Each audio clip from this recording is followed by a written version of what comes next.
Ada tantrum yang memang adalah gangguan perilaku.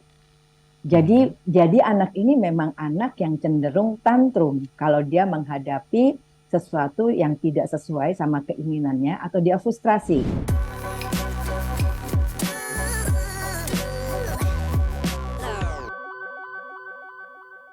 Iya, Mm-mm. ketika kita Oke. jadi sudah mau berubah nih Bu, kita akan berubah Mm. perilakunya yang timbul malah tantrum karena tadi ada penolakan tadi ya.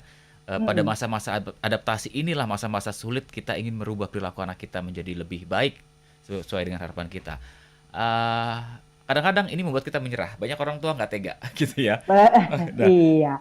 gimana Kalau itu iya Bu? gini, kalau bully dia pertama tantrumnya itu harus ini dulu diposisikan dengan benar dulu ya. Maksud saya begini, ada tantrum yang memang adalah gangguan perilaku. Jadi, Mhm. jadi anak ini memang anak yang cenderung tantrum kalau dia menghadapi sesuatu yang tidak sesuai sama keinginannya atau dia frustrasi, gitu ya. Jadi tantrum ini menjadi bagian atau ciri dari adaptasinya dia terhadap situasi yang bikin dia frustrasi, Mhm. sehingga menjadi kayak gangguan dari kepribadian. Itu yang pertama. Mhm. Yang kedua, tantrum yang muncul sebagai strategi. Mhm. Karena dia tahu kalau misalnya dia nangis, kalau dia marah, ibu pasti nggak tega. Nah, ini Mmm. diposisikan dulu. Kenapa? Karena pendekatannya akan berbeda. Mhm. Mhm. Kalau yang pertama, anak ini harus dibawa dulu ke ahli perilaku, psikolog atau psikiater untuk diperbaiki adaptasinya. Oke. Karena dia selalu memakai tantrum untuk beradaptasi terhadap segala hal yang Mhm. bikin dia frustrasi, kan gitu. Mhm.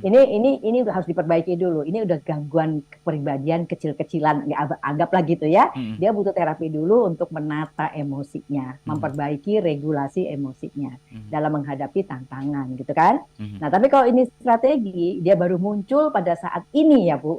Akut kalau penyakit itu ya, baru muncul pada saat ini karena dia punya pengetahuan, mungkin dari pengalamannya, bahwa kalau dia nangis-nangis, kalau dia teriak-teriak, dia guling-guling, ibu pasti nggak tega. Nah, Mhm. kalau ini Bu, ini kuat-kuatan. Jadi ibu bisa Mmm. bilang, kamu mau nangis, mau guling, mau teriak, mama tetap minta kamu bangun 6:30 ada jemputan. Iya. Mama nggak peduli. Kalau kamu nggak mau bangun, nanti mama bakal kasih kamu seragam, nggak usah mandi, nggak usah makan, langsung masuk jemputan. Misalnya begitu ya. Jadi artinya ketegasan itu harus ibu tunjukkan kalau ini strategi ibu. Karena Oke. karena anak ini mesti belajar, nggak laku strategi yang ini gitu kan. Nah, jadi anak Iya. mesti belajar. Jadi ada Heeh. kalau ini memang strategi dan anak kita pintar Bu, dia akan lihat semua respon kita sebagai orang tua sehingga dia juga akan punya pilihan banyak respon untuk beradaptasi. Mhm. Mhm. Dan tentu semua orang akan pilih respon yang paling menguntungkan bagi dirinya, itu udah pasti. Oke. Oke. Nah, kita sebagai pengatur perilakunya, pembimbingnya, kita mesti lihat ini sudah masuk ke gangguan perilaku, yang saya bilang tadi gangguan kepribadian kecil-kecilan, Mhm. ibu butuh bantuan ahli untuk regulasi emosi. Jadi Oke. kalau oh ini akut nih, ini cuma muncul sekarang nih pada saat dia mesti diantar jemput, ya tunjukkan nggak laku, gitu ya.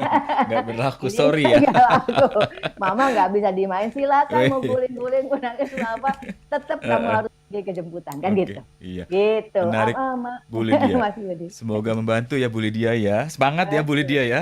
Ada Pak Ating di Jakarta. Saya ingin tanya Bu Astrid mengenai topik hari ini. Bicara tentang anak, secara template sebetulnya tidak mageran ya. Maksud saya defaultnya baik, hanya pola asuh yang membentuk.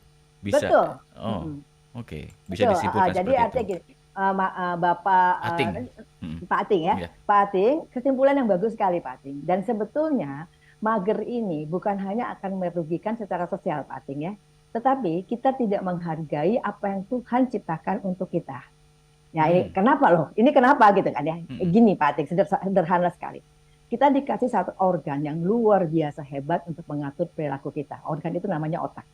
Ya. Dan otak ini punya ciri yang spesifik. Semakin dia dipakai, dia akan semakin pandai, Pak. Ya, ada guyonannya kalau otak yang kayak di rumah makan Padang tuh Pak ya, yang enak itu, otak yang lurus itu ya, itu tak ciri otak yang nggak dipakai. Kalau otak yang dipakai itu banyak melingkar-melingkarnya. Oh. Jadi cruel-cruel gitu ya. Makin dipakai cruel-cruelnya makin banyak ya. Yang Oke. artinya pancaran-pancaran jalur-jalur sarafnya itu semakin banyak gitu. Dan ini cenderung unlimited. Mhm. Allah tidak pernah memberikan batasnya. Mhm. Sampai kita mau wafat, si otak itu masih bisa diisi informasi dan memberikan kita kemampuan baru buat belajar. Masih Oke. bisa. Ya, dan kalau dia nggak dipakai itu terjadi yang namanya atrofi. Atrofi itu dia menjadi kaku, menciut. Mmm. Nah, si mager ini membentuk otak yang ciut, kagak bisa apa-apa. Mmm. Kan gitu. Jadi berulang terus orangnya semakin tidak produktif. Mhm mhm. Karena disambung lagi sama PW tadi. Mmm. Nikmat kok segala macam bisa datang ke rumah, yang ngapain keluar rumah kan Heeh gitu ya Mas. heeh heeh. Nah, Oke. jadi kan tidak ada keinginan buat jawab tantangan.